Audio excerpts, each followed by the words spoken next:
araw-araw na ginagawa natin, lalong-lalo sa mga OFW. At the same time, alright, at nagbigay rin sa atin motivation para magkaroon tayo ng motivation sa araw-araw na ginagawa natin, lalong-lalo sa mga OFW namin dito sa Zoom and also sa ating mga Facebook viewer, sa YouTube, sa Instagram, sa alam namin na itong program na ito, alam namin na itong show na ito is talagang makapagbigay sa atin inspirasyon at siyempre magbibigay sa atin ng direksyon how to handle the yung journey natin at the same time paano natin hahawakan ang oras at paano natin siyempre malalabanan yung mga andyan mga hindrance sa buhay natin along the way sa ating ginagawa as an OFW at the same time a digital owner of our business. So, I want to introduce first, bago tayo magsimula, ang aking buddy. Yan, isa siyang OFW from Taiwan. She is a mom also and I so very admire sa kanyang dedikasyon, sa kanyang motivation, at sa kanyang napakasobrang high energy talaga. So, let's welcome my buddy, Angeli Tan, OFW from Taiwan. Hi, good morning. Yes, sa lahat. Ayan. Naririnig po ba ako? Loud and clear po ba? Yes. Pakikit naman po ang number 8. Kung loud and clear Loud naman and po. clear. Okay. So, ayan. Before anything else, thank you sa lahat po ng nandito. Sa 14,000 po na participants dito ngayon. And of course, sa lahat po ng nanonood live sa ating page and of course sa ating YouTube channel. So, I'm Angeli Tan, OFW Taiwan for 5 years. And, yun, kung kagaya nyo, nahihirapan kayo, same lang tayo ng sitwasyon. So, pero yung, ang pinakamaganda dito, mayroon tayong tao na laging nakakasama na nagbibigay sa atin ng liwanag sa tuwing tayo ay napupunta sa kadiliman ng ating journey. Siya po yung tao na wala pong sawang tumutulong sa atin ngayon. So siya po yung ang ating special guest. Tinawag po natin to na OFW Talk Show Special Night Edition. Ayan. Bakit special, buddy? Kasi sobrang to, grabe. Ako Bigyan na lang natin mag-introduce. sila ng kunting tips para at least mas lalo silang masuspense kung sino ba talaga yung pinaka-special natin ngayong gabi. Ayan. So, Grabe, it's our privilege also, buddy, na pinagbigyan talaga tayo this time sa sobrang busy niya.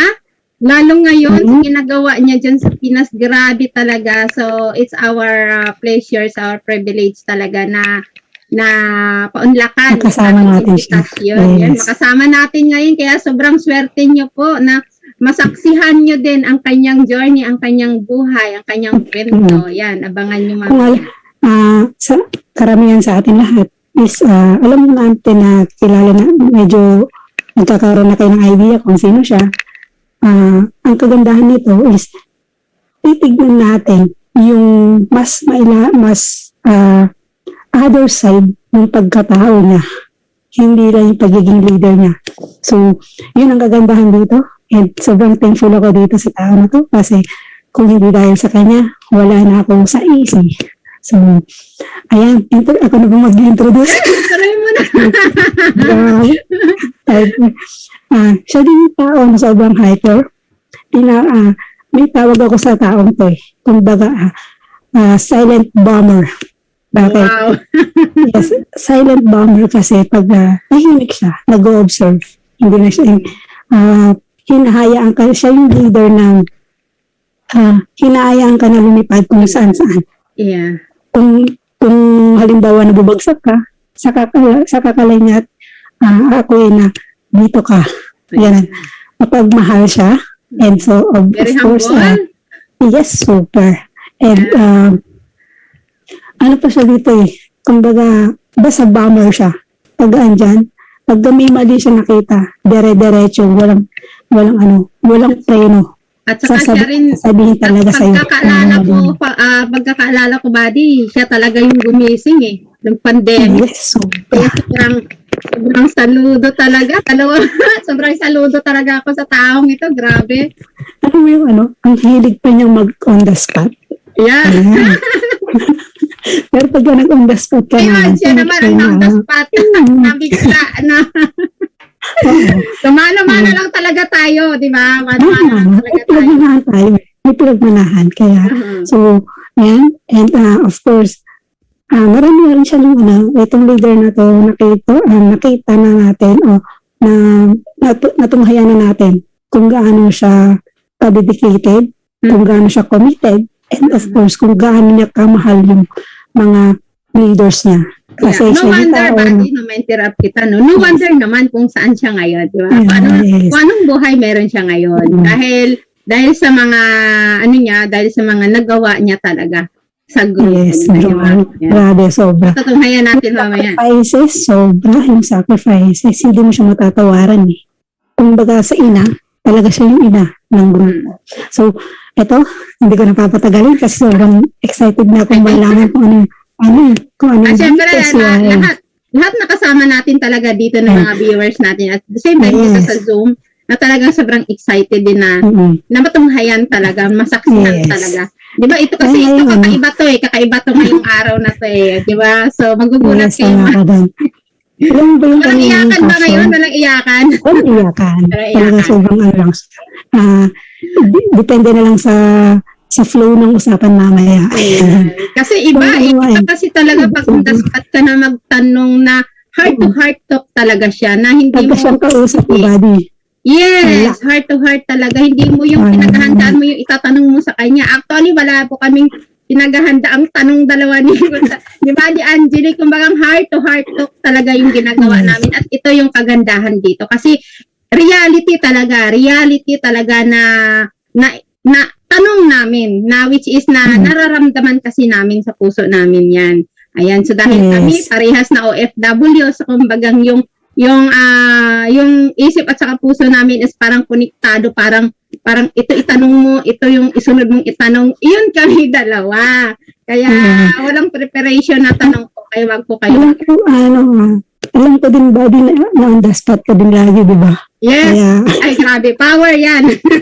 Basta on the spot yan, talaga. Okay. Accepted ako yan. Challenge ako yan. Pag nag-on the spot siya, talaga yung energy niya, mahawaan ka. Pag siya yung kausap mo, hindi ka pwedeng hindi. Kasi alam mo na alam niya kung anong ginagawa niya. And bilang isang ina, nakita naman natin yung journey niya eh. Yes. Ever since. And ito pa yung tao na first time ko siya nagpapasalamat ako na wala yung mga uplines ko. Bakit? Kasi nakadirekta na ako sa kanya. Ayan, yun ang maganda. Yes, nakadirekta na ako sa kanya. And then, alam mo, naglakas loob ako na mag-connect sa kanya. Umistok ko pa yung FB niya. Ayan. Stalker ka! Umistok ko pa yung FB niya. And then, nung napansin na niya ako, hindi na ako tinantanan. Then, doon ko nalaman na, yes, power. Thank you na lang. Natulog yung mga upline ko. Kasi, nasa tamang mentor na ako. So, yun. At the same time, nasa tamang team ka talaga. Nasa tamang team talaga tayo. Yan. Kaya congratulations sa ating lahat. Ayan. So, hindi ko napapatagalin. Ilang excited na kayo.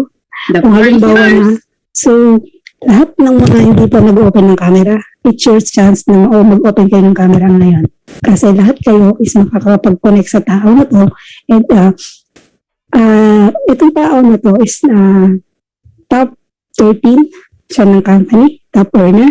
And of course, naging rising star ng company. And siya lang naman yung tao na leader na nagpa-uwi, nagsabay-sabay na almost 100 na OFW in one time. So, siya yung hinahangaan. Sa list. Yes. Grabe. Hinahangaan siya ng buo. Halos buong company halos buong leaders, pag kasi tinanong kung kanino ko apply, pag sinabi mo na siya, na-handle ka sa kanya, wow, malupit yung apply mo. Wow, malupit yung mentor mo. So, be proud na nandito ka, and kaya kung proud ka, mag-open cam ka. Ayan. Mag-open cam ka para matsaksihan mo at matunghayan mo kung paano natin kausapin tong tao na to na as in talagang heart to heart. I-set aside natin yung pagiging leader niya, kundi yung titignan natin kung saan siya nagmula at kung ano yung pinaghuhugutan niya ng lakas. Kung bakit siya nandito at kung bakit siya ganito ka-boom yung leaders niya. So, yan. Hindi ko pa tatagalan. Excited ako. Wow! Let's welcome Founder May Teresita Agustin. Take it away. Yung palakpak. Ayan. First Founder. Hello, good morning. Alright, let's welcome a million claps to our founder, Teresita Agustin. Ayan, sobrang ganda ng ating mother. Kanino ba tayo magmana, buddy? Siyempre, sa ating mother of team.com. Good morning, good morning, good morning, good morning. Grabe naman yung intro. Akala mo talaga nasa ibang planeta yung intro.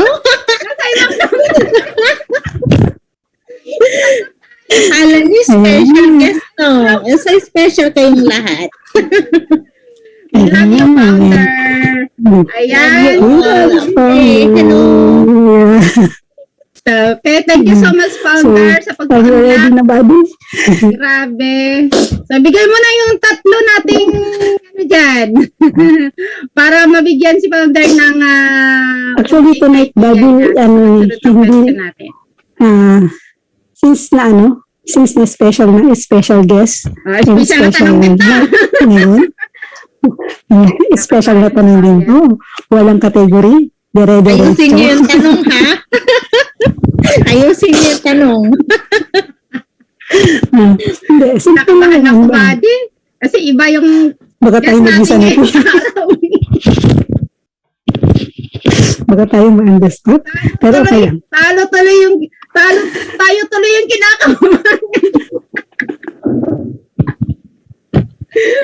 Alright. Okay, first question, buddy, it's your turn. Take Alright. it away. So, wala daw so special daw, founder. So, ito ang tanong ko po sa inyo. Yan. So, unang tanong. Thank you, founder. Love you. Alright. So, founder, balikan po natin yung buhay nyo. So, magkakaroon po tayo ng hugot at pagkakaroon po tayo ng throwback.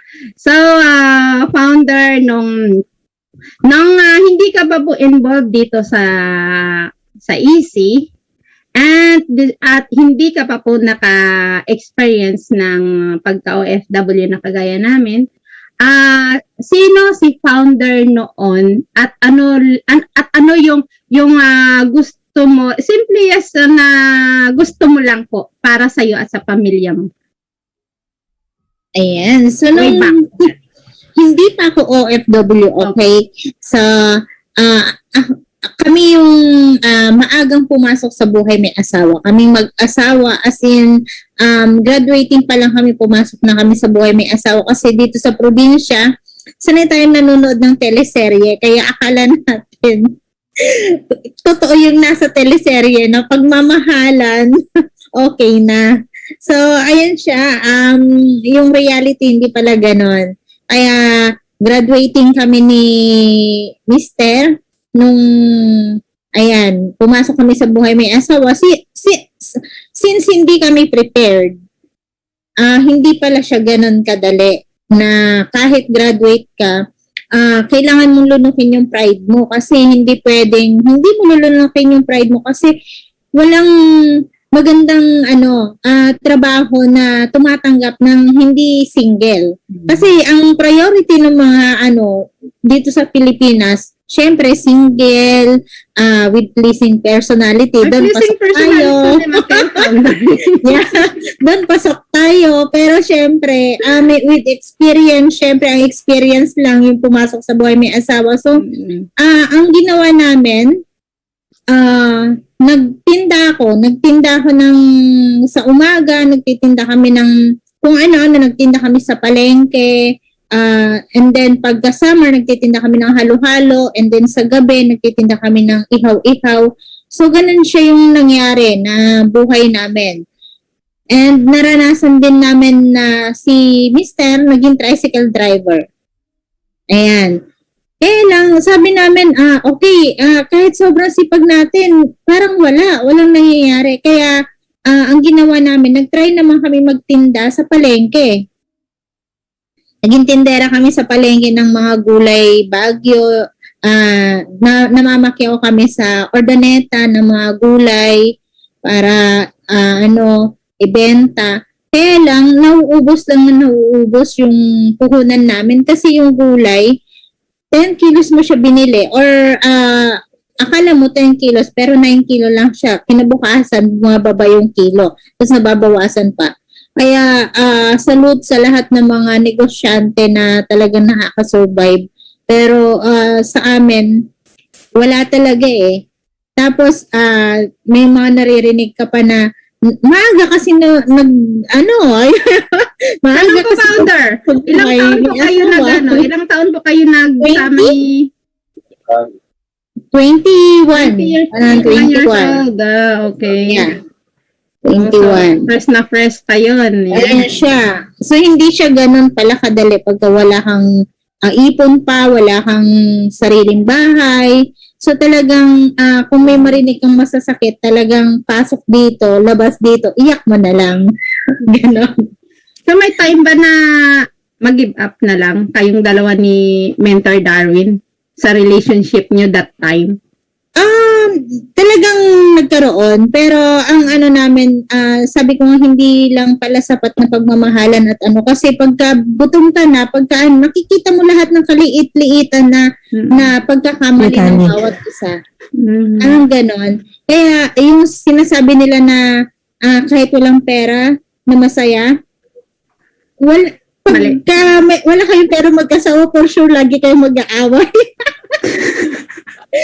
Okay. Lalo na kung wala kang magpambili ng gatas ng anak mo. True. Pala, founder, so paano nyo po na-handle yung situation na gano'n na hirap kayo sa buhay, na talagang nagtitiis kayo sa gano'ng sitwasyon? Paano kayo nakasurvive at paano nyo na-handle ng naging okay pa rin kayo? Siyempre, through prayer din, saka naniniwala ako na hindi naman binigay ni God yung ganitong kalagayan namin na hindi namin kayang lampasan. Yun na yung lagi kong iniisip na hindi binigay sa amin to na hindi namin kayang lampasan. Yun.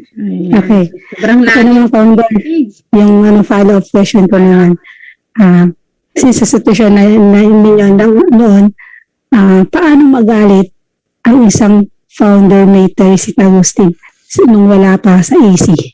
Walang pagka ako na yung nagalit, hindi ko na siya iimikin. Alam na niya. Pagka medyo binubungangaan pa, alam niyang hindi pa ako totally galit na galit noon. Pero pagka akala mo hangin na lang siya na dumaan sa akin kahit anong niya, alam na niyang galit na ako noon. Wow. Ibang-iba, no?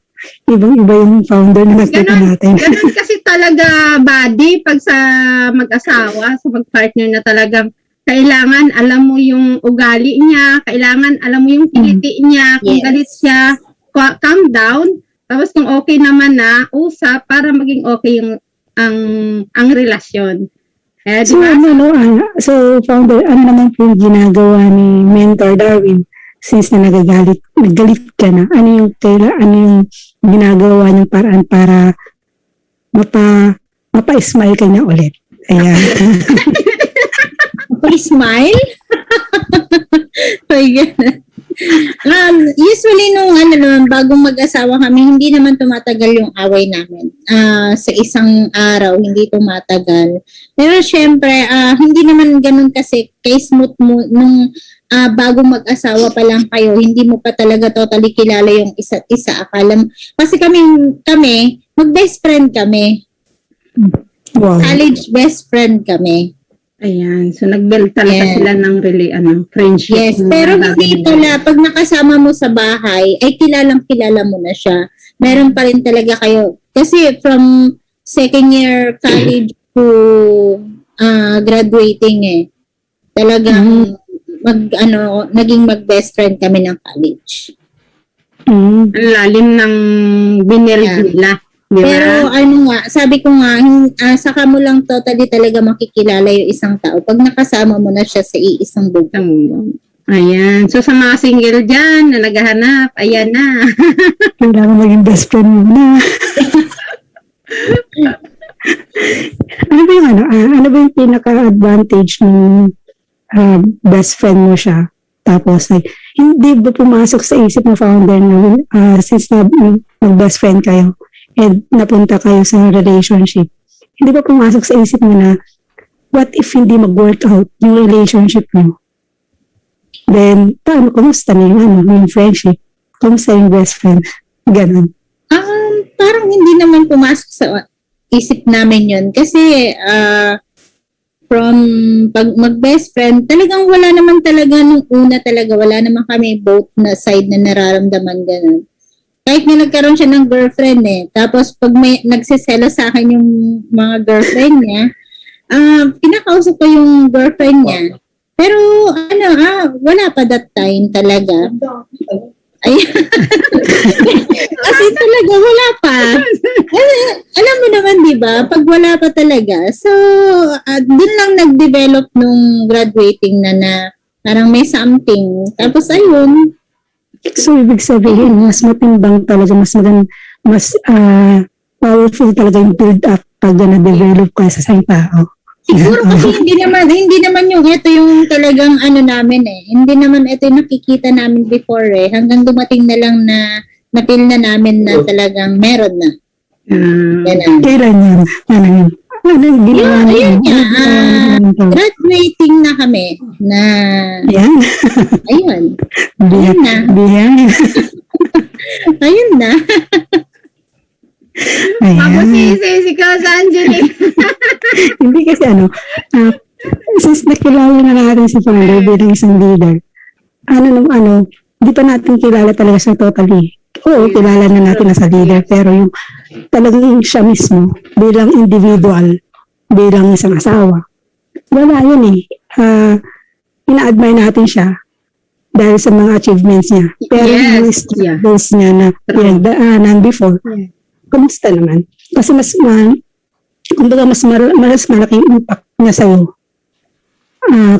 Di ba, dahil idol mo siya, dahil natin siya, kailangan natin tignan. Sisirin natin. Kung sino ba talaga?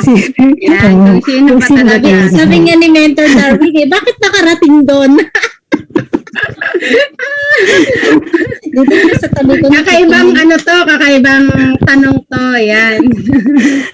Kailangan naman natin sisirin. Kasi, mas may in love pa tayo sa tao o kay founder. Kasi alam na natin, hindi lang kung gaano siya kagaling na isang leader, pero kung gaano niya hinahandle sabay-sabay.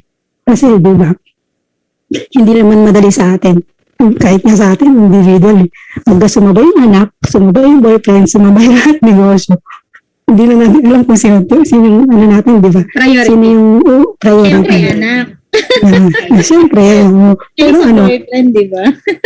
pero minsan, nawawala tayo sa linya. So, yun. And kagandahan dito, may powerful tayo na ina na nag-guide sa atin. Gusto ko ba yung sa kanya yung on the spot, yung talaga mismo na, ikaw, ngayon, ganito. On the spot? Ganon. Founder, since na lagi ka nag-on the spot, ano yung nakikita mo o na-vision mo sa isang leader, bakit siya yung nagustuhan mo or bakit Don't get me wrong na para may favoritism, pero pag on the spot ng isang tao, ano nakikita mo sa kanya? Ang vision. Ayan. Kaya lahat naman halos pinapa-on the spot ko eh. Para kasi mahirap yung nabibaby na marami kasi yung matagal na sa AC. And then until now, hindi pa rin talaga natututo. Ako kasi sa experience ko and sa mga training na din na pagka sinabing ikaw, kahit na nanginginig-nginig ka, kailangan mong kalabanin yung takot mo. Kasi hanggang kailan mo kakalabanin yan.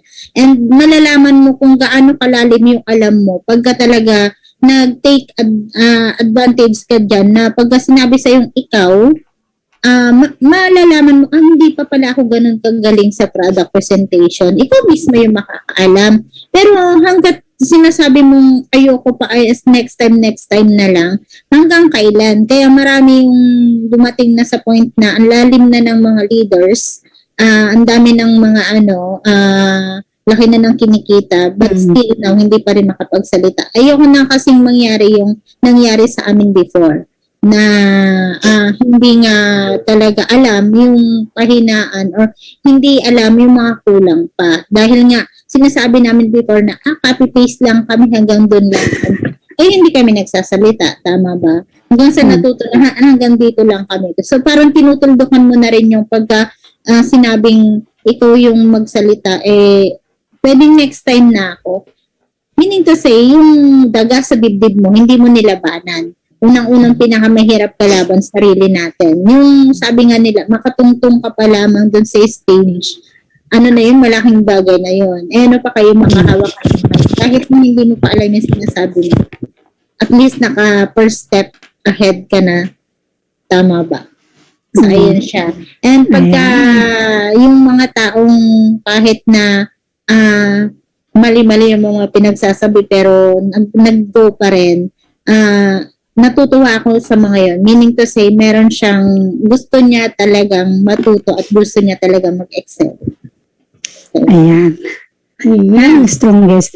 Yan yung pinaka most powerful na part ni founder, yung on the spot. Kasi nakikita niya yung potential talaga ng isang leader. Yun nga na, dahil nga sabi niya na, kung ikaw yung leader, pag on the spot ka, huwag ka nang hindi. Kasi ikaw mismo yung tumutudok dun sa pangarap mo. Kasi binibigyan mo ng limitation na yung sarili mo na hanggang dito lang pala ako.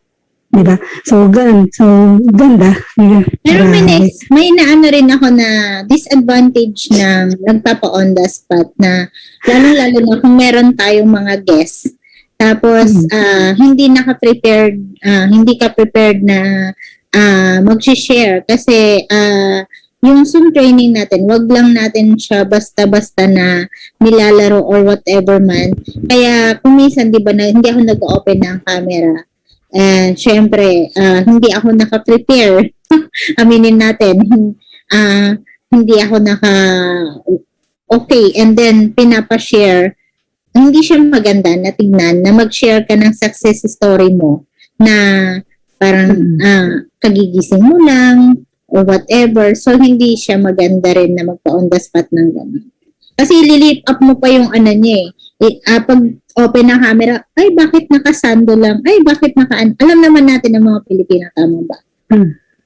Kaya, yun yung isa sa mga wag pala nating gagawin na magpa-share ng on the spot na hindi alam. Yun yung isa sa mga natutunan ko na hindi pala maganda rin na nag-on the spot din ng gano'n.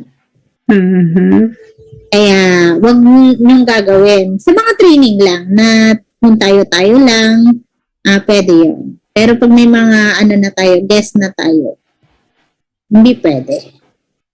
Ayan. So, thank you so much, Founder, sa pagbigay ng awareness sa atin.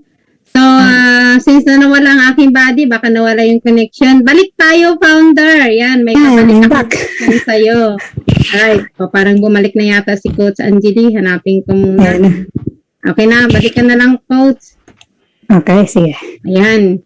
So, may balik akong question kay founder kasi gusto Sige. ko talagang itanong sa kanya to, hindi ko talaga palalagpasin. Founder, bakit po naisipan yung mag-abroad? Bakit naisipan yung mag-day 8? Samantalang college graduate kayo. Ayan, so pahingi naman po ng konting konting paliwanag para naman po mabigyan ng inspirasyon kasi isang inspirasyon po yan na mensahe. Yan. Ayan. So, gaya ng kwento ko, di ba, sobrang, nahirapan nga kami makapag-adjust sa buhay may asawa. And sobrang sipag namin, naging tendera, and then nag-apply pa kami ng factory worker sa Cavite, still wala pa rin. So, meron akong isang kaibigan na nag-message sa akin na gusto mo bang abroad? Usually tayo, pagka-abroad, ang thinking natin, maganda, di ba? Maganda yung buhay, marami kasi yung galing abroad na gumiginhawa yung buhay.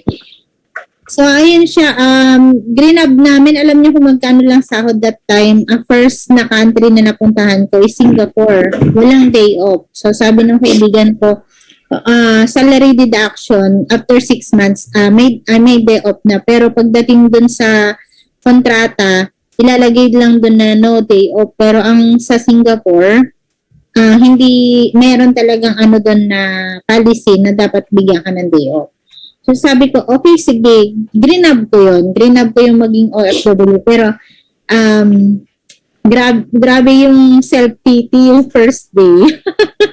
Hindi ka ba, founder, nag-isip na hindi ito yung gusto ko, hindi ito yung pinapangarap ko, bakit ako andito, bakit mo ginrab yung pagka domestic helper?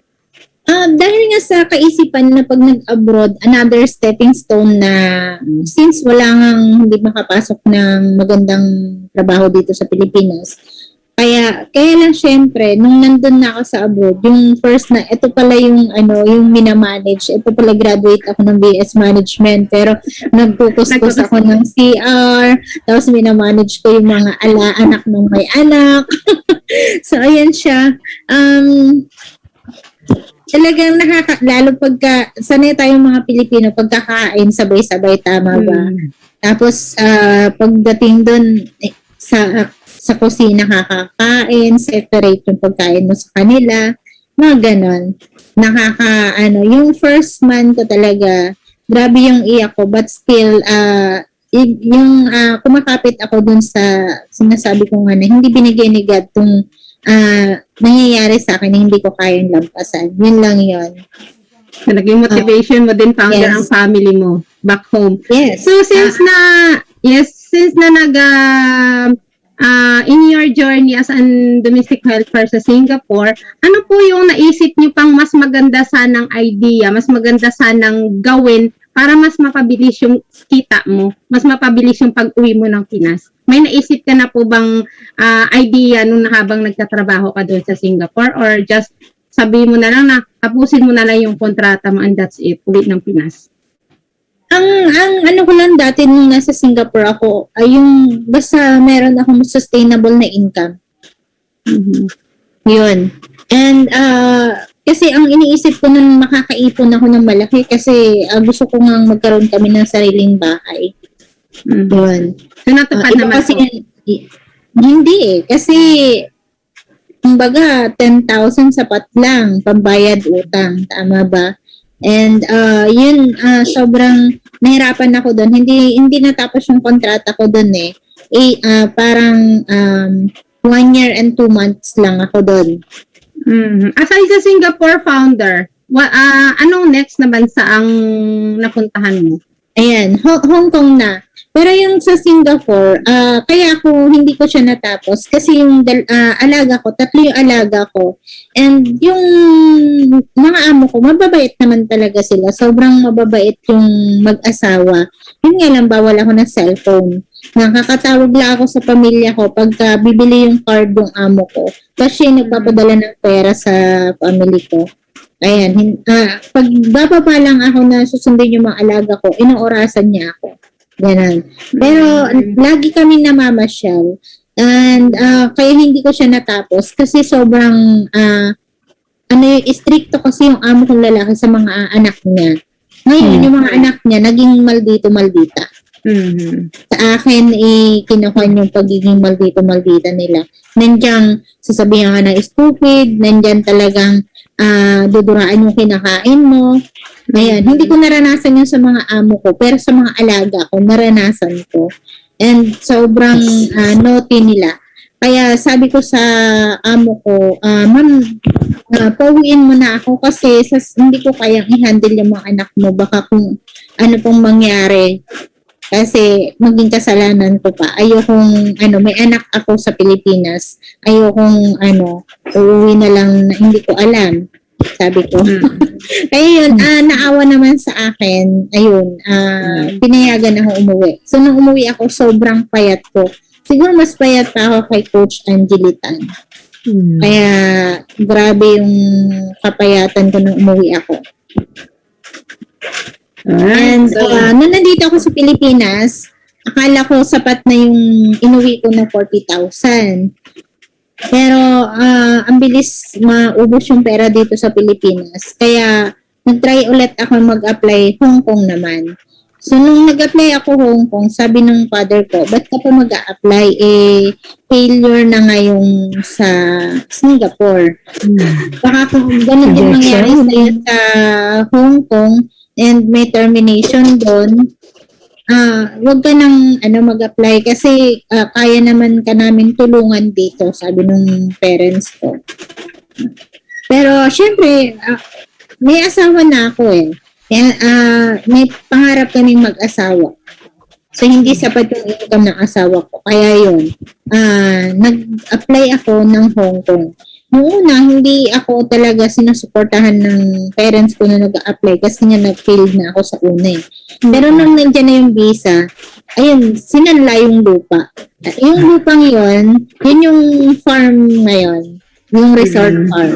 Na sinanla ng lupa na. Ayan. Alright. So, Next question, Buddy. OFW din si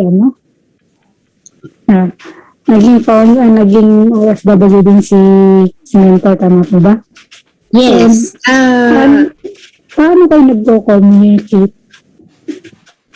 Okay, so, Paano kayo nagko-communicate? nag-OFW siya sa Hong Kong, Saudi.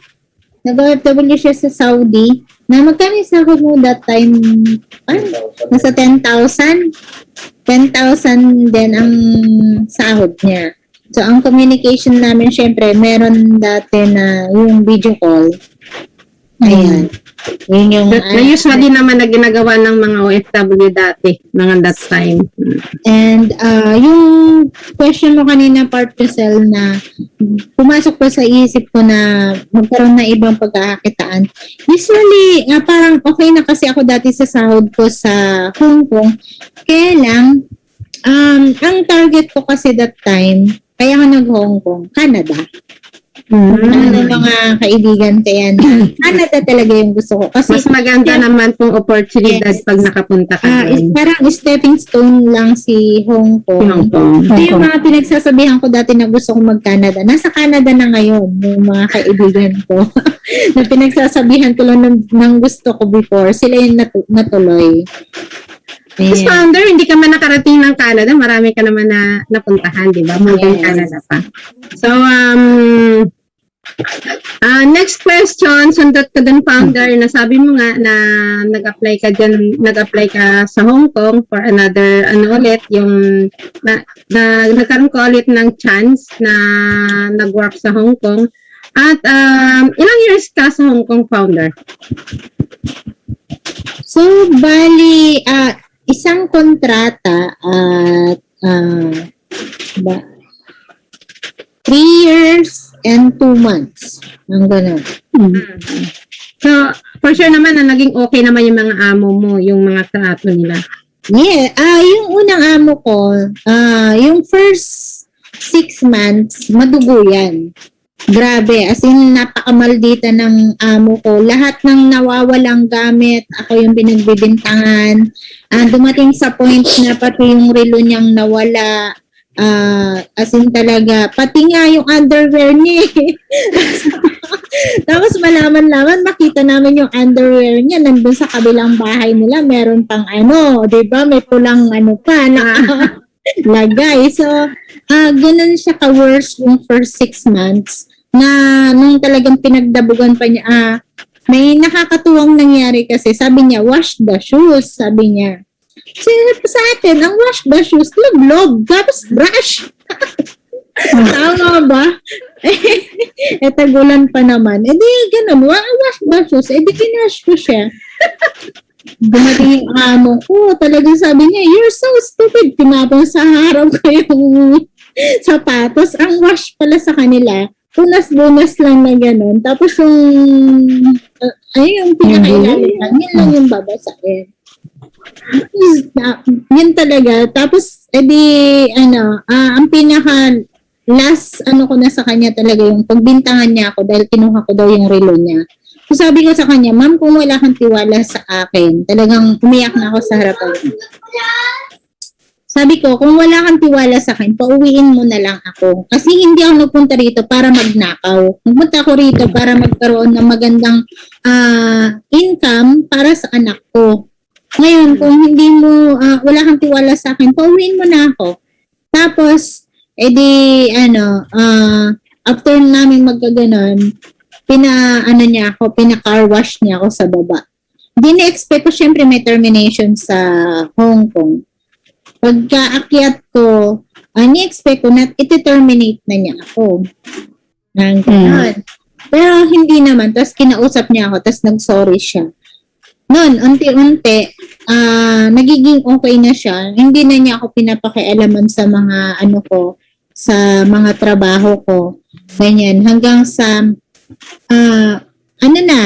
naging maluwag na siya sa akin. Kasi nakita naman niya talaga na, yung amo kong yun, pang-apat na ako, may isang tumagal sa kanya, pero nag-Canada na.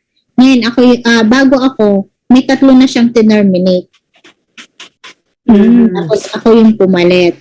So, ayan siya. Kaya nung ganun na, syempre, last na rin niya ako kasi kung iti-terminate pa niya ako, hindi na siya pwedeng kumuha. Mababan na. Yeah, mababan na siya. Kaya, ayun, naging mabait na sa akin. Kasi nakitaan din naman siguro nila na talagang andyan sa'yo yung mahal mo yung trabaho mo talaga at saka tapat ka. Kasi alam naman talaga nila yan. Nakuha ko yung loob ng mga bata tsaka ang mga lolo't lola. Ayan. Yan kasi ang pinakamahalaga kasi galing rin akong Hong Kong, experience ko din kasi sa mga amo ko. Iba talaga yung mga Chinese. So, importante, makuha mo talaga yung loob ng mga bata. Kasi pag once na yung kakampi mo, wala nang yan yung parents nila. Tapos yung mga nanay nila. Yun ang pinaka, doon, yung technique doon. Yung technique doon sa mag-Hong Kong. Kaya, experience ni founder, experience ko din yan. Kasi galing din akong Hong Kong. Okay, next question, buddy, kay founder, sundutan mo na. Since na, may mga na-experience ka sa Singapore sa Hong Kong, ano yung experience din na hindi makakalimutan at nagbigay sa'yo ng motivation hanggang ngayon? Yung, hirap. Yung hirap pala kumita ng pera. Yan talaga yung hindi ko makakalimutan na, as in talaga kung sa mga traditional lang na gagawin mo, as in talaga napakahirap. Kahit kalabaw ka na pero fix pa rin. Yan talaga yung hindi ko makakalimutan.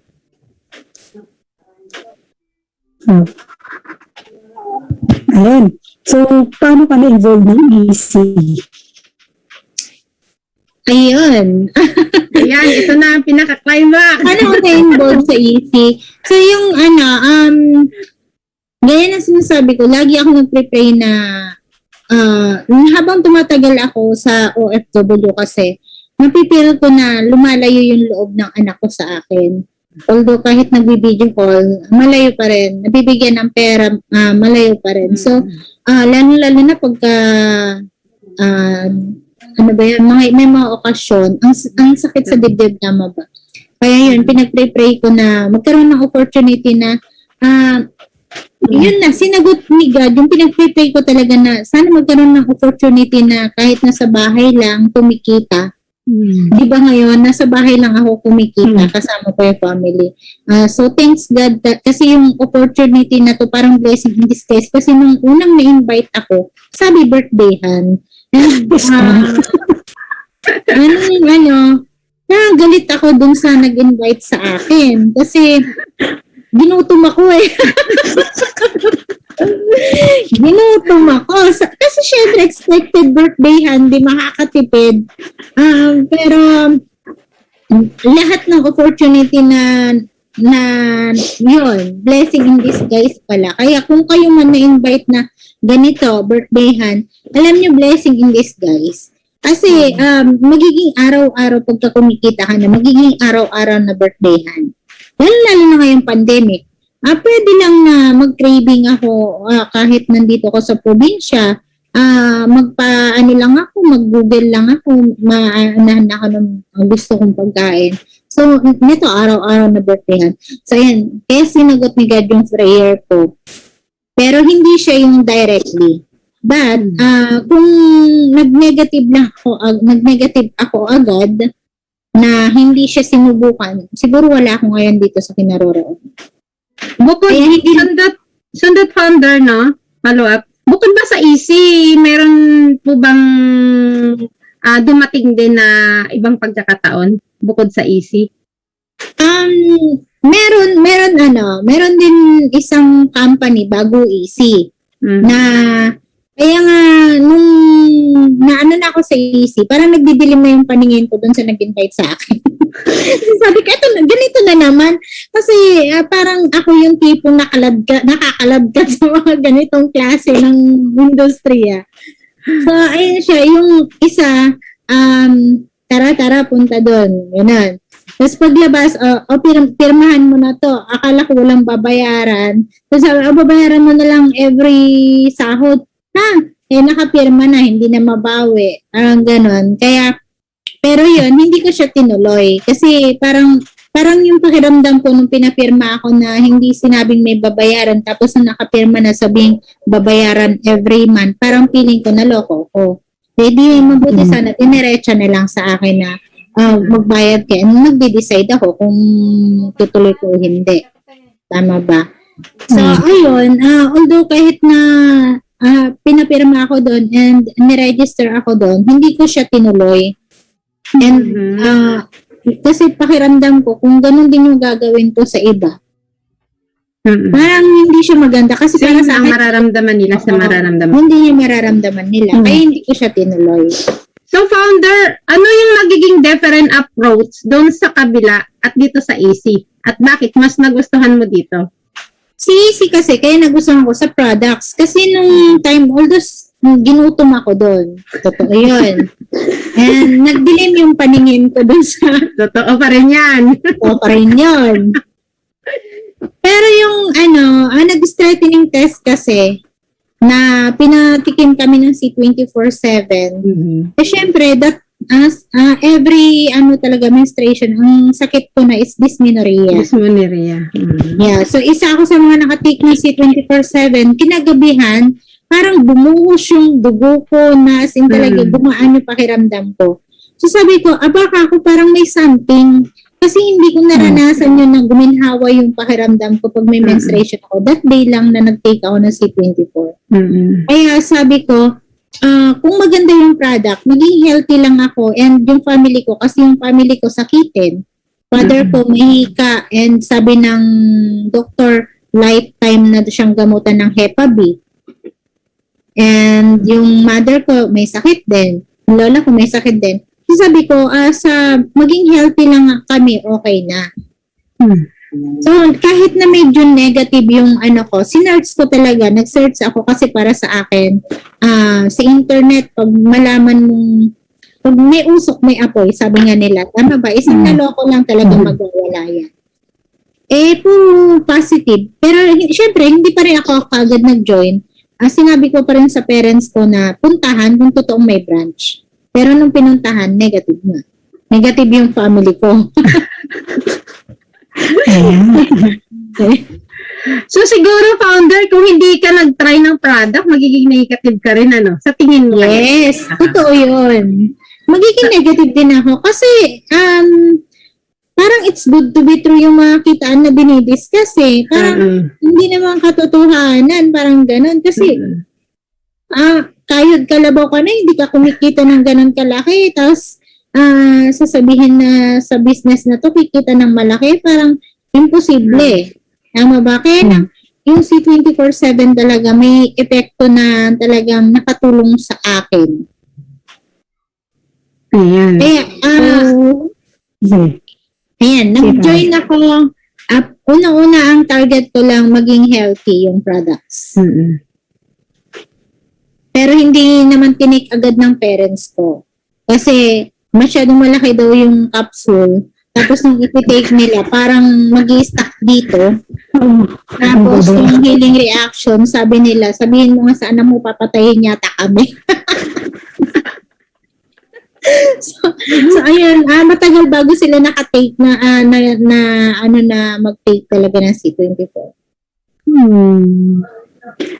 Ayan, ako naman founder, Sundat.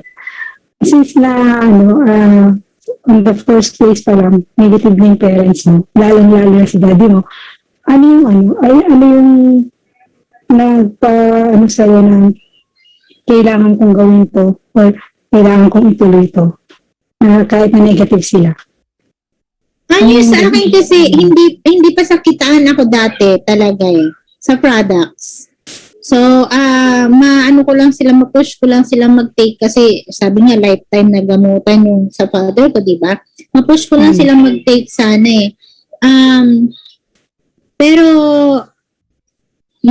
na-trigger na lang ako nung parang may mga nag-aano sa akin, may mga nagda-down, gano'n na parang walang naniniwala. Doon ako parang hindi ako papayag na yung maging talunan, yung pagtatawanan. Kasi kung titigil ako, mas pagtatawanan nila ako. Tama? And kahit negative sila, pera ko naman yung pinang-join ko, hindi naman ako nanghingi sa kanila Nag-business doon.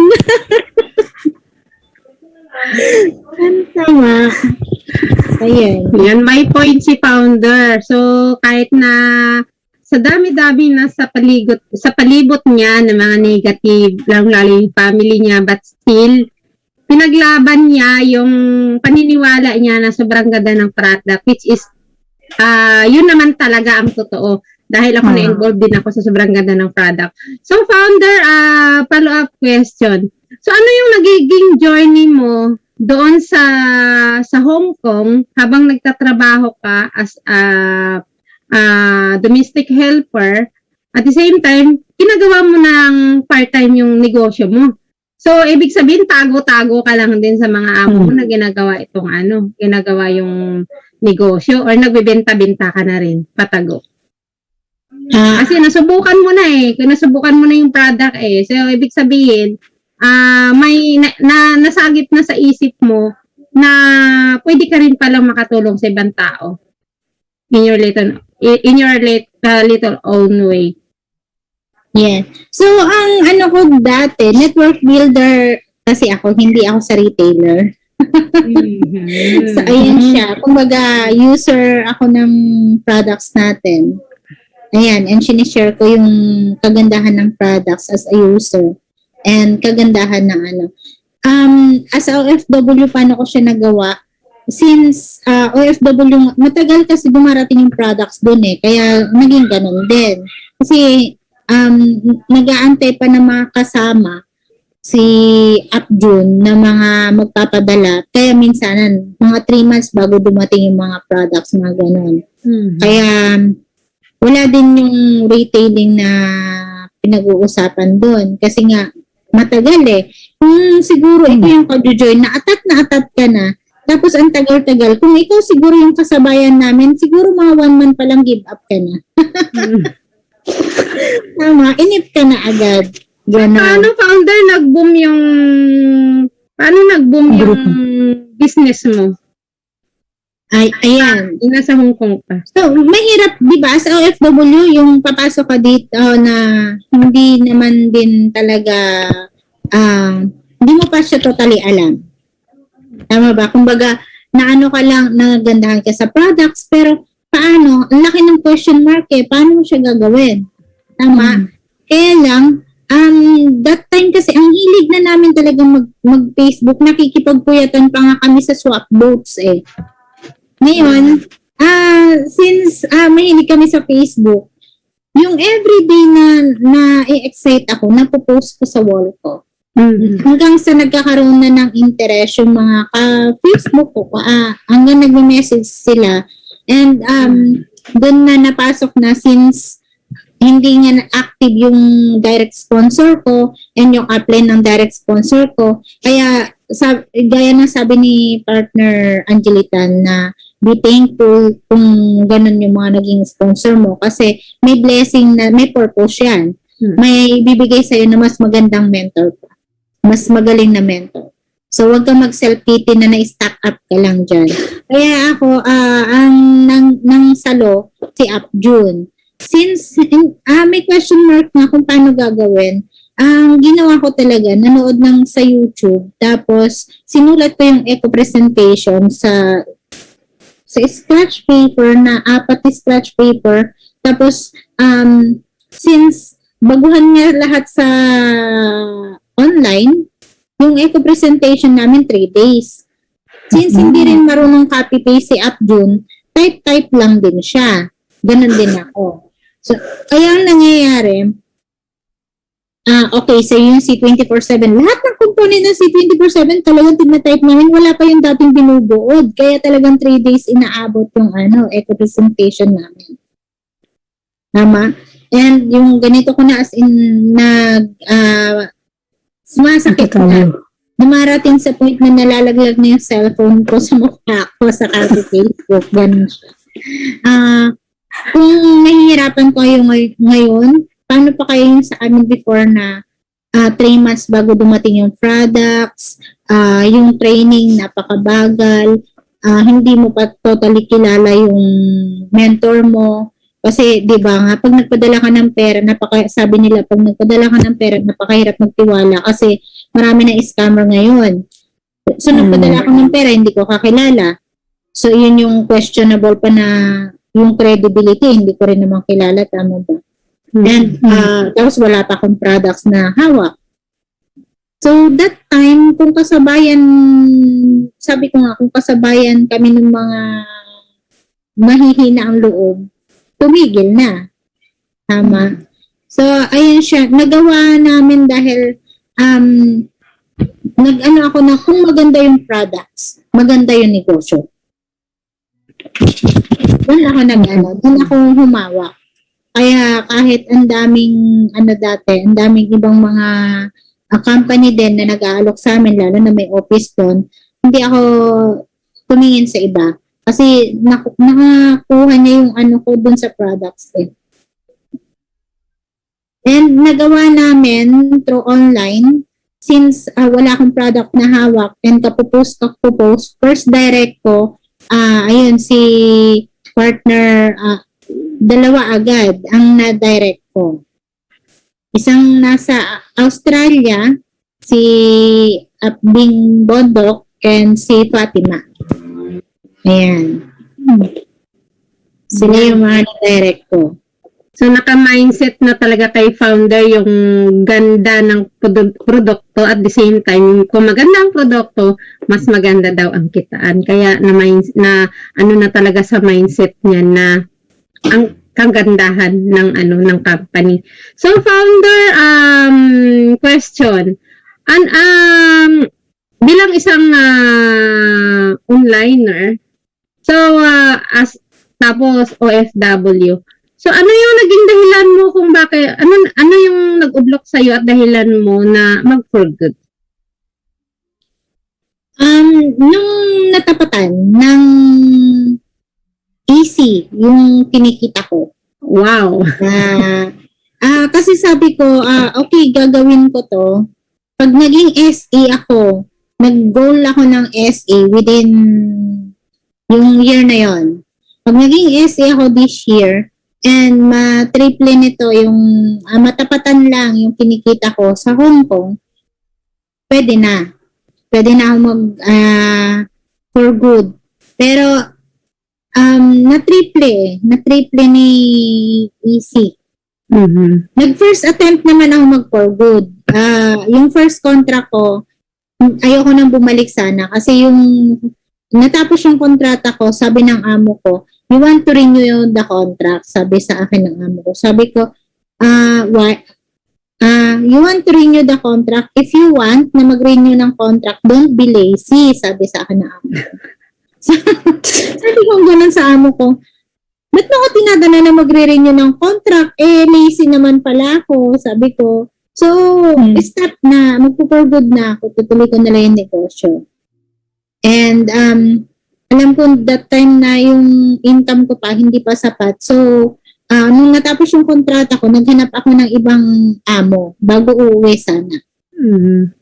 Pero yung pangalawang amo na nakita ko, mga naka 1 month din ako doon, American. Nilagnat ako doon. Hindi ako mapakali kasi bawal ang cellphone. Hindi ako maka-Facebook. Hindi ko magawa si Easy. So sabi ko, uwi na lang ako. Ayoko na. Kasi hindi ko magagawa yung negosyo. So ayun siya.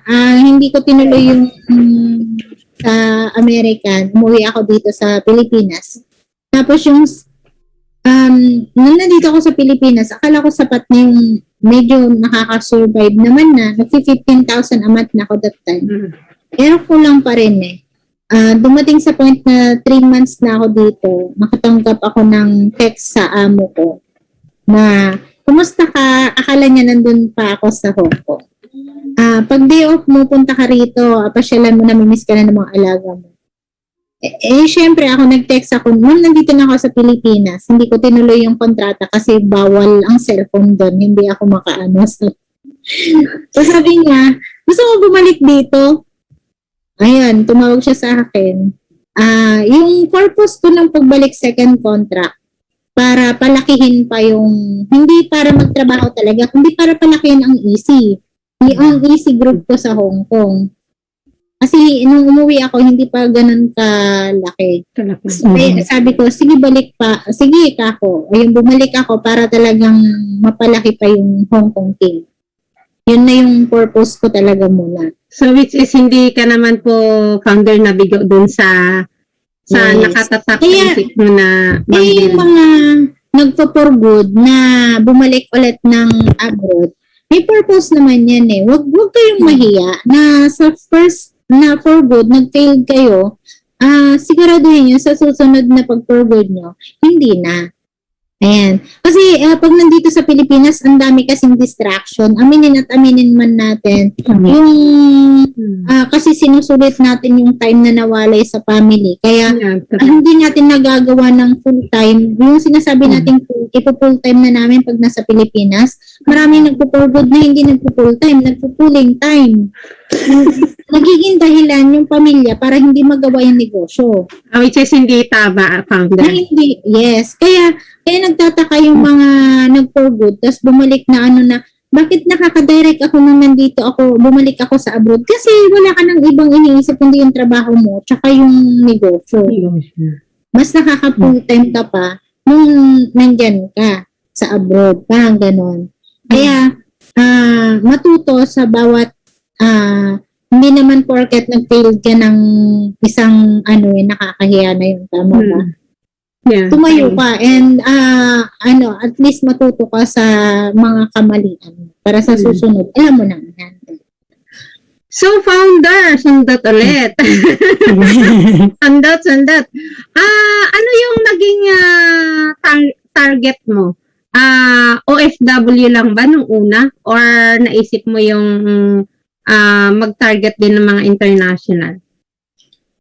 OFW lang ang target ko at ayoko na Bakit? international. At bakit po? Kasi pag international, ayoko yung English.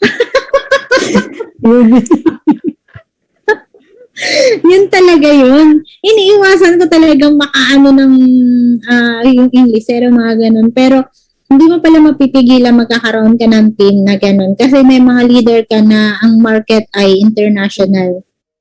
So, founder, siyempre, nasa isip mo yun na, ay, kailangan ko mag-target ng OFW kasi yung na-experience mo kasi, na-experience din nila. So, ibig sabihin, yung mindset mo na nakakonect doon sa sitwasyon nila. Kaya OFW yung kinatarget mo kasi may purpose ka doon sa kanila. At ano yun? Yes, yung mapapagod din. Gaya ng nangyari sa akin. Kasi iba yung pakiramdam na nakikita mo yung tao na kasama na niyo yung family niya. Ayun. Kaya maraming mapapagod sa team natin na mga OFW. Kaya grabe. Kaya as in talaga, sabi nga ni Apmay, hindi ka inuna dyan sa tagumpay na yan para wala lang. Inuna ka dyan para maging ano ka sa mga OFW, kapwa mo OFW na may patutunguhan lahat. Pagka trinabaho mo to, ikaw yung magiging mirror nila na makikita nila yung pwedeng mangyari sa kanila. Ayan. Ayan.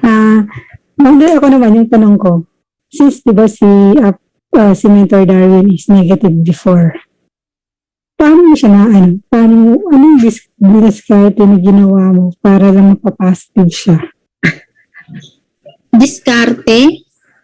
Sabi ko lang sa kanya, kung ayaw niya talaga mag-easy, hiwalay kung hiwalay.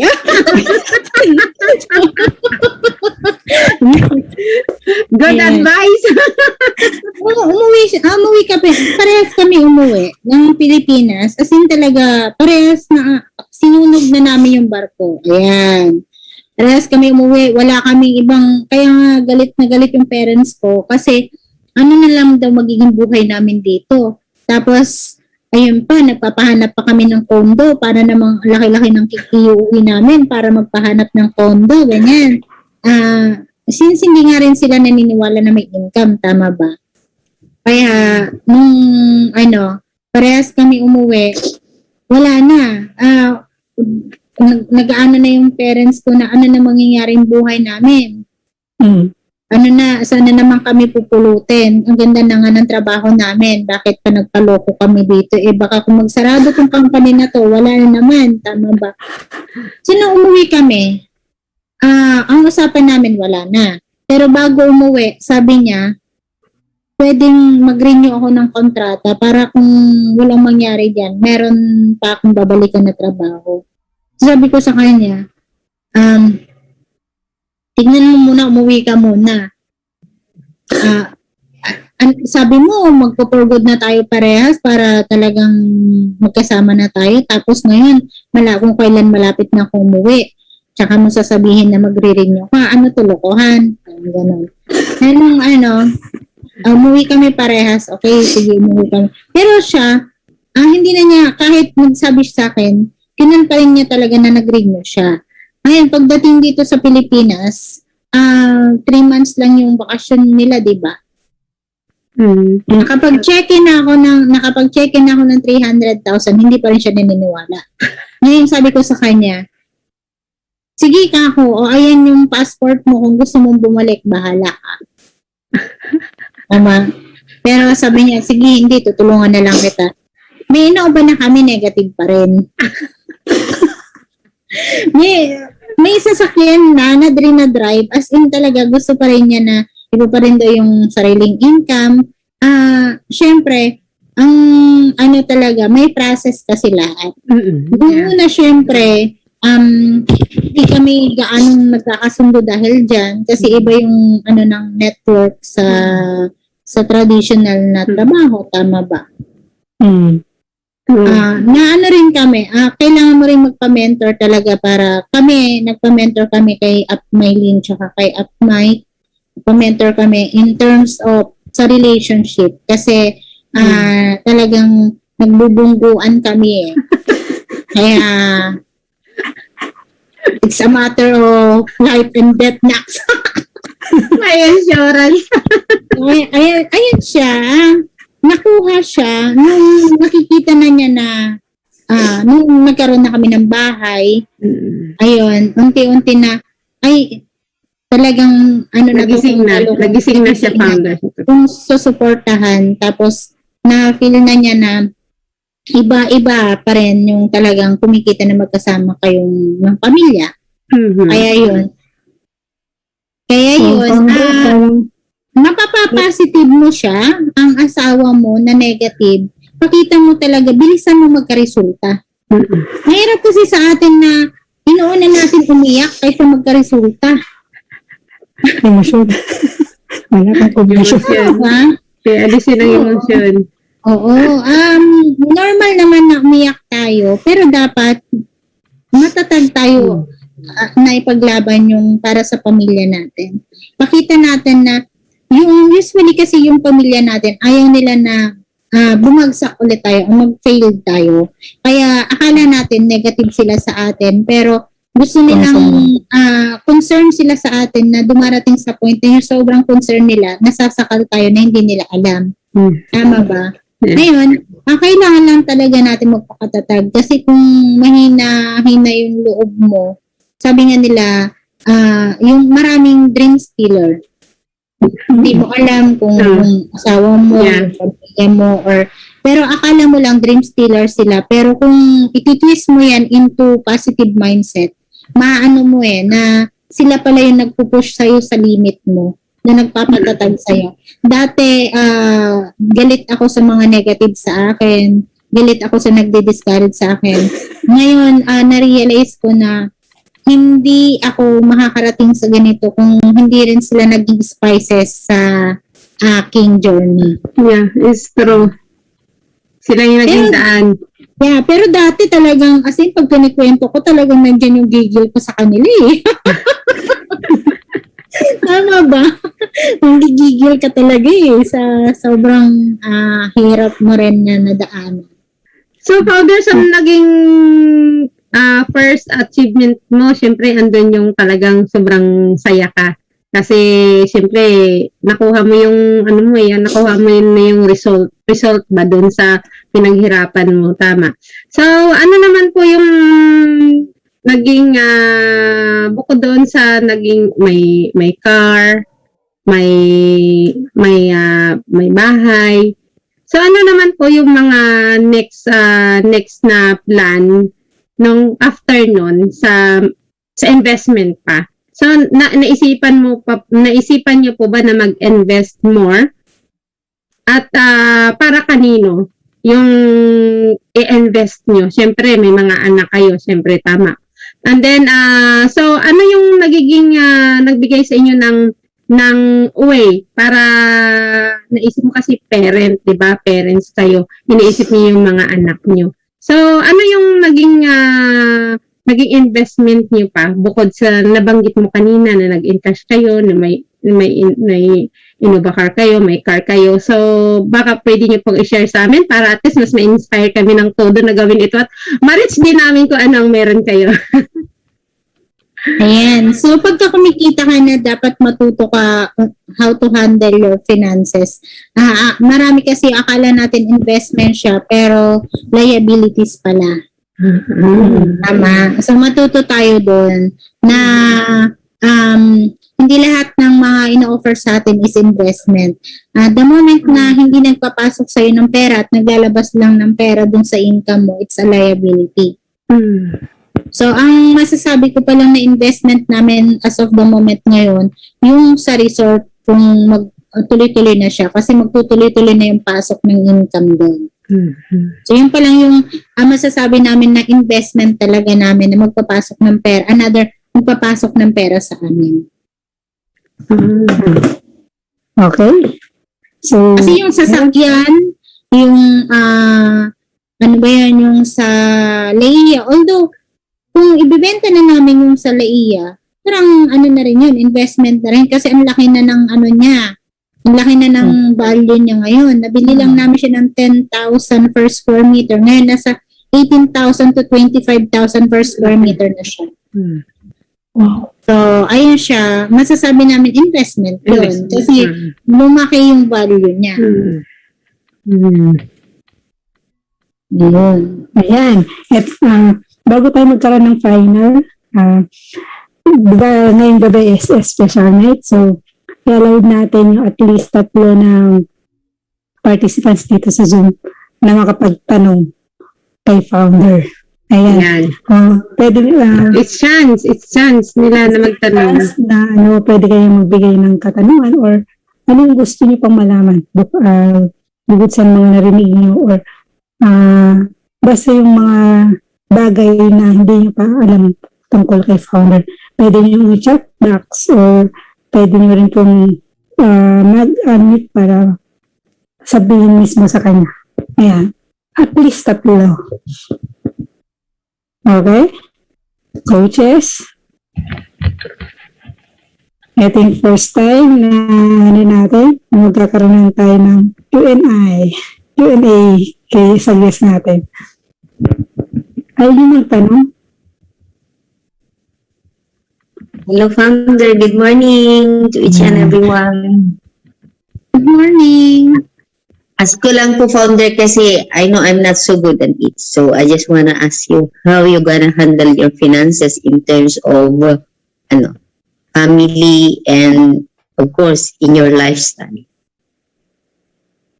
Ayan. Sa family kasi, hindi ako yung basta bigay na lang ng bigay. Tama ba? Nagbibigay ako na as in talaga, sabi nga nila, don't feed if you give the man a fish, you feed him in one day. Tama? But if you teach a man to get a fish, ma-feed mo siya ng lifetime. So yung family ko, kahit yung sa parents ko, hindi siya, although may allowance sila, but still, pag gusto nila na, ito yung sa bukid, mga ganon, nabibigyan namin sila ng pang sa bukid nila. And pag ganon na, hindi na kami magbibigyan ng allowance sa kanila. Ganon both side. So meaning there is always the limitation na tinatawag natin. Yes. Although kahit you are so eager na magbigay ka na talaga, kailangan meron kayong control of your emotion para hindi mo sila ibigay yung gusto nila sa buhay. Yung Oo. Hindi siya pwede yung ganon. Kasi ako yung parang hindi ako marunong magsabi ng no. Alam niyo yun? Natututo ka magsabi ng no kung marami kang bayarin.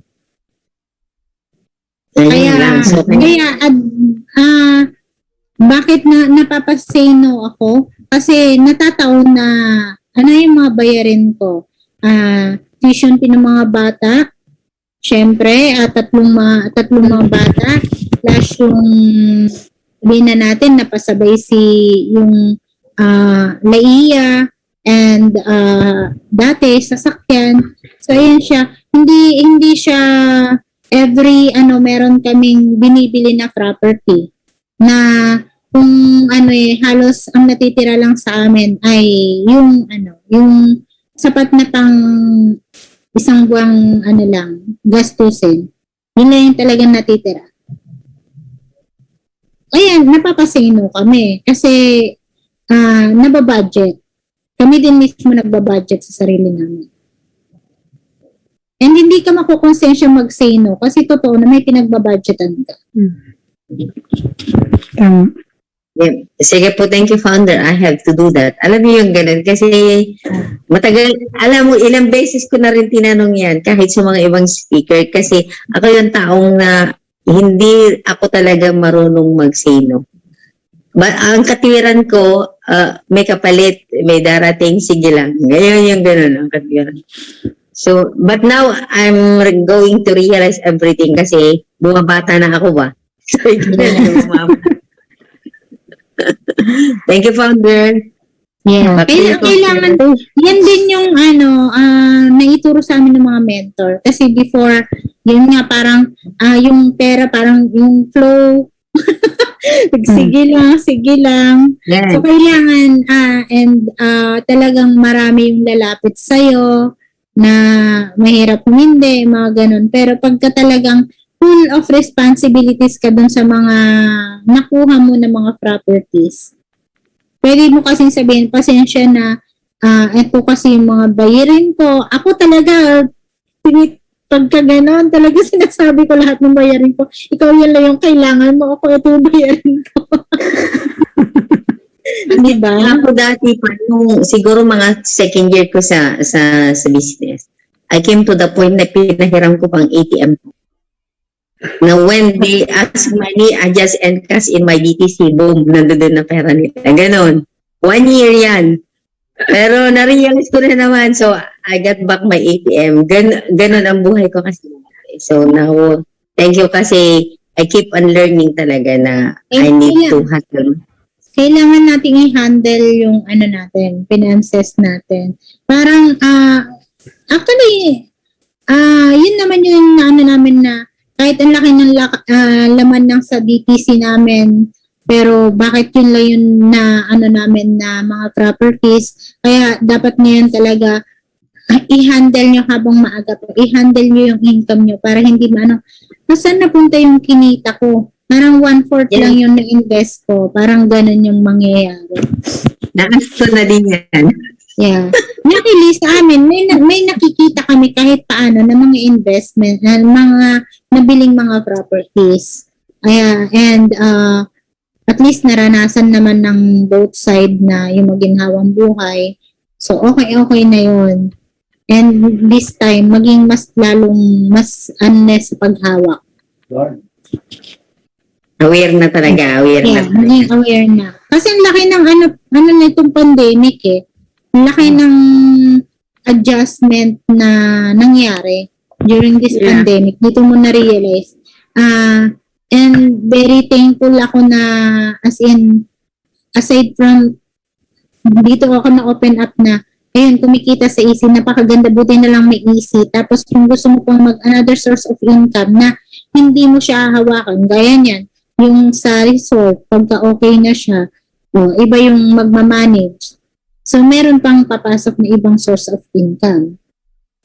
And then, nagagawa ko pa si Easy kasi online, nandito ako, di ba? Yeah. Ganun siya. So, maybe next time, we will have a time to discuss the asset versus liability. Next time, we will do the schedule on that. So, we have 2 more questions. Coaches. Okay na, Coach Aida? Yes, po, thank you so much. Thank you so much, Coach Aida. Thank you, Mentor Aida. Okay, next. Sino? Itaas lang ang paa. Yung malakas. Yung matapang. O, sumigaw ng Darna. Huwag mahiya kay founder. Ito yung pagkakataon na sabunin sa founder. Spot na natin siya ngayon. Ayan. Next, sino? Ayan. Tanong po, bago tayo mag-final. Mukhang ayaw nyo kausapin si founder. O, takot pa rin kayo hanggang ngayon. Mahiya? Dami ka rin natatakot kay founder. Ay, magtanong. Wala na?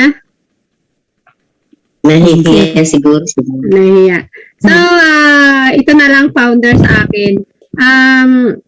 Ano na lang, founder, hingi na lang kami ng isang malalim na motivation as an OFW na gaya namin, na andito lahat na OFW na talagang nagsasakripisyo, nagbibigay talaga ng oras, nagpupuyat dito sa business natin na ginagawa part-time. So, tips naman kung papaano namin mas lalo pang mapalaki ang aming network at mapalaki ang aming income. Thank you so much. Ayan. Huwag niyo titingnan yung ginagawa ng iba. Huwag kayong madidisappoint sa nakikita niyo sa iba na, bakit si ganito, tutulog-tulog lang, bakit ganito yung ginagawa. Huwag kayong mag-focus sa mga iba. Focus niyo dun sa sarili niyo. Focus niyo dun sa, for example, yung upline nyo, bakit yung upline ko or yung downline ko, hindi man laging nagsusum, ganito, ganyan, wag ganon. Ang lagi nyo lang fokusan yung sarili nyo, tapos yung improvement nyo. Kasi darating at darating yung time na pag na-improve na kayo, lalaki yung income nyo, kaya nyo nang i-handle lahat ng mga discouragement, lahat ng mga nagda-down sa inyo, kayang-kaya nyo na. And yung sarili nyo, hindi nyo nakalaban, kundi kakampi nyo. Pag naging kakampi nyo yung sarili nyo, mapapadali yung success ninyo. Kasi sabi nga nila, yung sa pangloob at panlabas mong motivation, dapat magkatugma yan. So pagka ang gawin nyo, ma-excite kayo sa pwedeng mangyari pa sa inyo. Lalo na ngayon, di ba? Ang daming training. Yes. Ang daming training.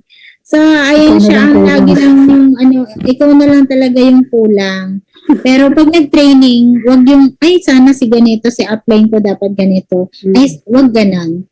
Laging ang i-correct yung sarili, laging ang tulungan yung sarili, at malaking improvement yan. Kasi kung ako before as OFW, kung nagpa-negative ako sa iba, nakita ko, tatamad-tamad yung downline ko, natulog na, nag-join na sa ibang mga networking, ganyan-ganyan, nasaktan na ako. Pero hindi pa rin ako give up. So, never give up. Kasi sa lahat ng mga may experience nyo ngayon, may experience ko rin yan. Pero kung isa ako sa mga taong give up, isa ako sa mga taong naniwala sa easy income na lumilitaw ngayon na ang dami-daming mga naglitawan. Kung ako yung tao dati na gusto ko yung mapabilis lang lumaki yung income kaya lahat gino-joinan, siguro hindi ko mapopokus yung magpaglaki ng team agad. Kasi ako 100% na yung energy ko ibinigay ko nung OFW ako, ibinigay ko dito sa AC. 100% ng energy ko, grabe yung pagka-hype ko, yung tipong literal na baliw. Kung tinatawag kayong baliw, yes, baliw. Baliw talaga ako dati. As in talaga, marating sa point na nakangiti ako lagi. Kasi na-imagine ko yung pwedeng mangyari. Kung yun yung napipil nyo ngayon, huwag nyo pigilan. Kasi dyan kayo huhugot ng lakas. Sabi ko nga, maging kakampi nyo yung sarili nyo. Mahalin nyo yung sarili nyo. Alam nyo ba na once na minahal nyo yung sarili ninyo, mas marami pa kayong pagmamahal na maibibigay sa mga leaders ninyo. And once naging masaya kayo sa ginagawa ninyo, napipil din ng mga leader ninyo. So focus always sa improvement sa sarili. Huwag lang sabihin hanggang dito lang ako. At kahit hanggang dyan ka lang, kung yung pangarap mo malaki, walang mababa dito sa easy eh. Walang pinag-aralan eh. Matuto ka lang mag-leverage. Huwag lang laging ikaw yung magaling. Hindi porket alam mo lahat ay wala ka na matututunan sa iba. Kaya rin ako isa sa mga nagpapa-on the spot. Bakit? Kasi alam ko pagka nagtre-training kayo may matututunan ako sa inyo. Kaya ako kayo ino-on the spot.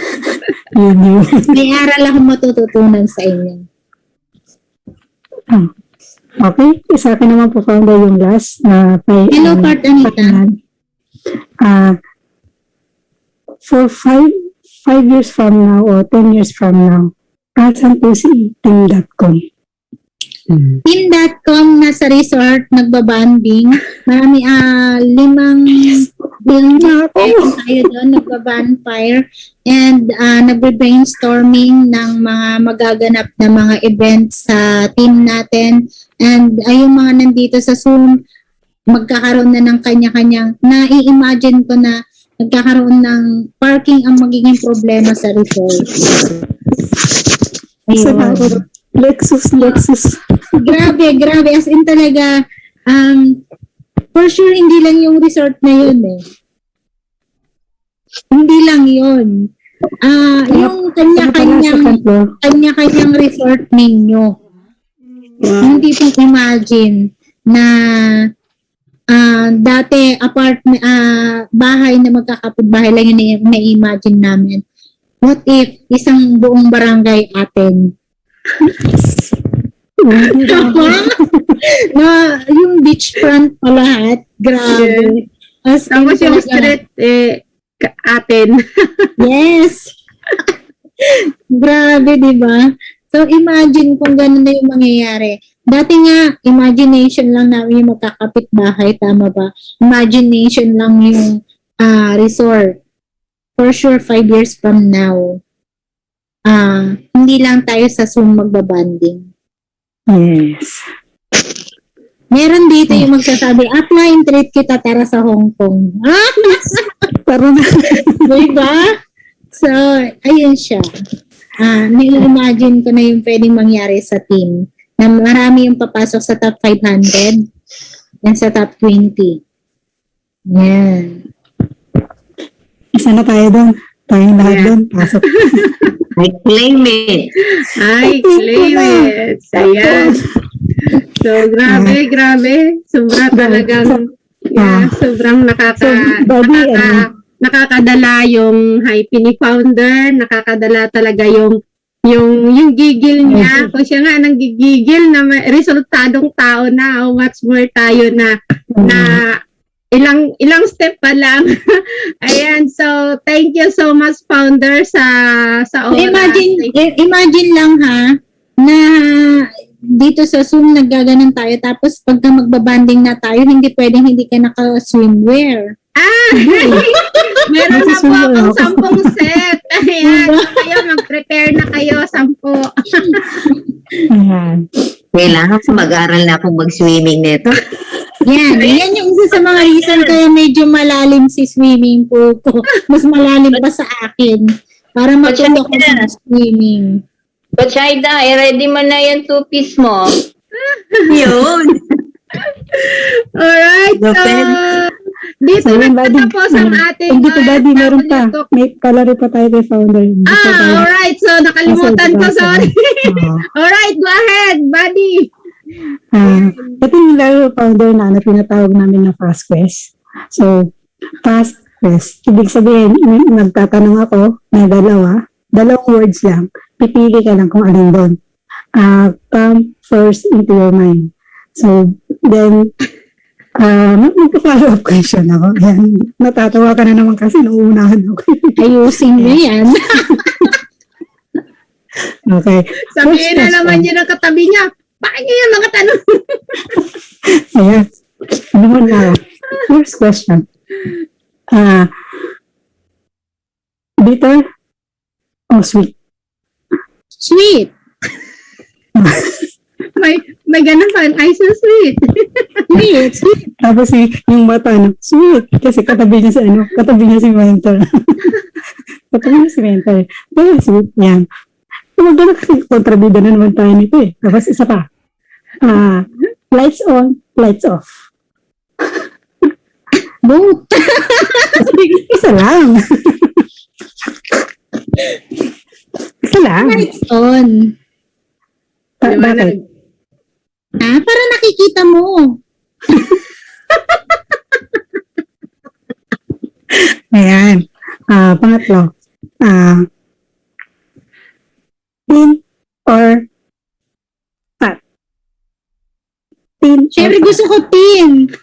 Kasi fat ako ngayon.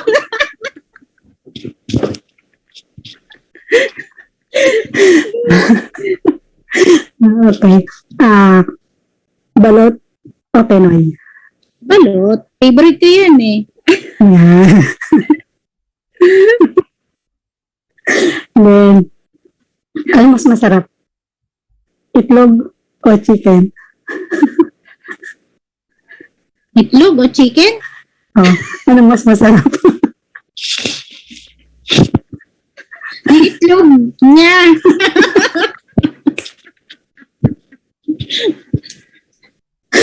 Experiment mo ha. Sabi, ngingiti siya eh. Yung itlog niya. Itlog niya. Itlog niya. Ang galing ni Founder. Ako to, inducemento eh. Itlog niya. Okay, sa makikagyan ko. Siyempre, nagtatapos tayo sa masayang usapan. Ayan, super excited. Yun lang Founder. Stop ko muna yung tawa ko. Sabi nga, ngingiti-ngiti nga siya eh. Doon yung kanina yung lights off, lights on. Akala ko lights off. Pero nagulat ako nung sinabi niya lights on para dumakita niya. Sabi ko, syempre naman, pag lights on naman, para makita mo yung future mo. Paano mo makikita yung future mo kung madilim, di ba? Ayun. Yun yung lesson doon. Tawa ka ng tao dyan, para di mautot ka. Yeah, so, okay. doon nagtatapos. Yan, dyan nagtatapos po ang ating OFW Talk Show. Yan, siyempre di ba lahat masaya? Yan. So, thank you so much. Thank you. Sobrang thank you, Founder May, sa pagpuundak sa amin. At for sure, lahat is natuto. For sure, lahat is na-motivate lalo. And then, sa lahat ng mga coaches, sa lahat ng mga partners namin dito sa Zoom, sa Facebook Live. At sana is ito ay isang aral muli sa atin. Dahil ito po ay episode number 4 na. So, Yes. at yes, and counting pa. So, marami pa po tayong mga coaches, mga mentor natin dito na magiging special guest natin sa susunod na linggo. So, sa lahat, maraming salamat po sa pag-join sa amin. Maraming salamat sa patuloy na pagsuporta sa aming OFW Talk Show. Ang itong show na to is magbibigay sa inyo inspirasyon, hindi lang po sa ating mga partners dito sa EC, kundi sa mga co-OFW natin around the globe. Dahil alam natin, hindi natin alam kung sino ang nagsasuffer ngayon, kung sino ang mas nangangailangan ng motivation ngayon.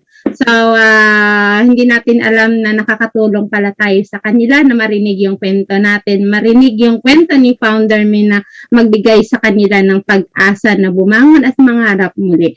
So, sa muli, thank you so much. Thank you so much, Founder, and of course, thank you sa aking buddy na si Angie Tan, OFW from Taiwan. Last message, buddy? Ayun. Of course, thank you po sa lahat po ng nanonood ngayon na kasama po namin sa Zoom at sa YouTube din po.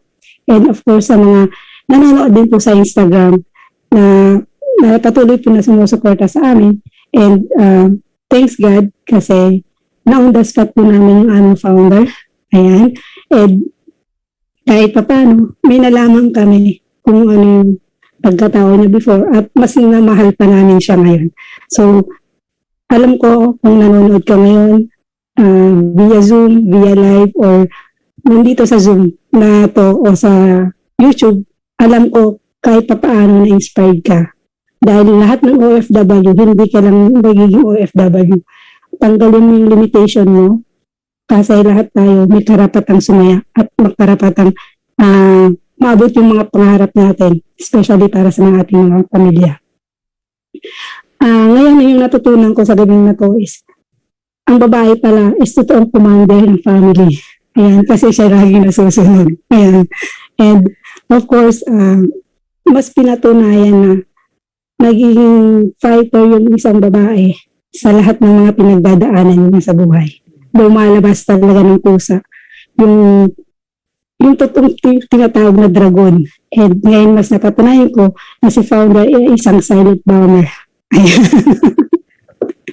Thank you, Founder. Alright, kahit paano, nandyan ka. Thank you sa laging pag-guide sa amin. Yun. You're Bye, welcome. Hello, Thank Coach Beverly. Yeah, thank Okay. you.